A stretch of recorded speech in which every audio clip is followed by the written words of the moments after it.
Eh bien, nous avions parlé de la formation de l'imparfait. Bienvenue, une fois de plus, dans cette nouvelle séquence que nous parlerons de l'emploi de l'imparfait. Si haut, nous avions parlé de la formation de l'imparfait. Dans cette séquence, nous parlerons de l'emploi de l'imparfait. L'imparfait exprime une action passée qui dure dans le temps ou qui est devenue habituelle. Cette action qui s'accomplit n'a pas de limite précise. L'imparfait s'emploie surtout dans la description. Exemple, Marie portait une robe qui lui allait très bien. Marie portait une robe qui lui allait très bien. Exemple,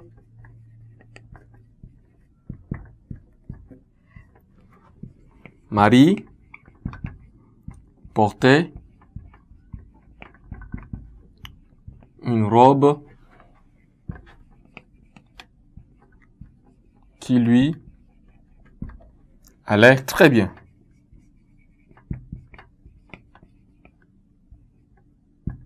Allait très bien. Donc, nous avions dit, cette action qui s'accomplit n'a pas de limite précise. L'imparfait s'emploie toujours dans la description. Donc, nous avions, dans cet exemple-là, décrit ce que nous avions dit si haut. Il s'emploie aussi pour exprimer une habitude. Comme exemple, nous pourrions dire, pendant les grands jours, tout le monde venait écouter le conteur. Pendant le grand jour,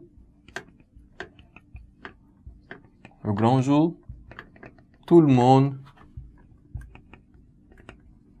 venait écouter le conteur. La suite de la phrase, c'est ça. Donc, cette phrase, ou bien dans cet exemple, nous exprimons une habitude qui a duré. Il s'emploie également avec la conjonction de subordination si l'imparfait exprime une hypothèse irréelle. Exemple, si le narrateur n'était pas vigilant, il allait se faire taper par l'empereur. L'imparfait s'emploie pour exprimer dans une formule de politesse.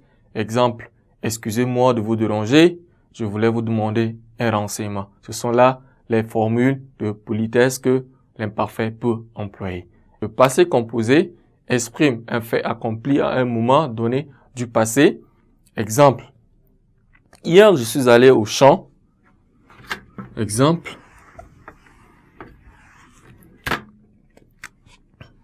hier je suis allé au champ.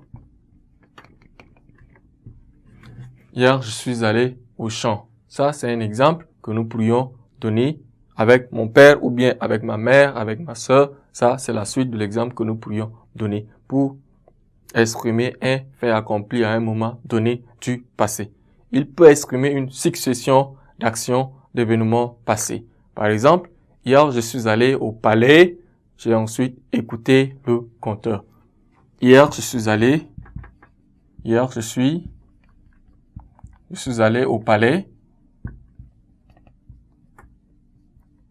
au palais. Hier, je suis allé au palais. J'ai écouté le conteur. J'ai écouté le conteur. Le conteur, c'est-à-dire celui qui raconte une histoire ou bien un conte. Exemple, j'ai plusieurs fois entendu la même histoire. Il peut exprimer une durée limitée. Par exemple, une durée limitée, nous pourrions dire simplement, il a fini de raconter l'histoire ou bien le conte en 15 minutes. En relation avec le présent, il exprime une antériorité. Exemple, j'ai perdu ma carte chez le compteur. Il faut tout de suite le signaler au gardien de la cour. Il exprime un fait passé dont les résultats se prolongent dans le présent. C'est le temps de conversation, de correspondance. Il a fini de parler alors que je voulais encore l'écouter. Ainsi donc, chers élèves, nous avions vu la formation et l'emploi du passé composé de l'imparfait. Merci pour votre aimable attention. Ne quittez pas la suite d'une nouvelle séquence dans un moment.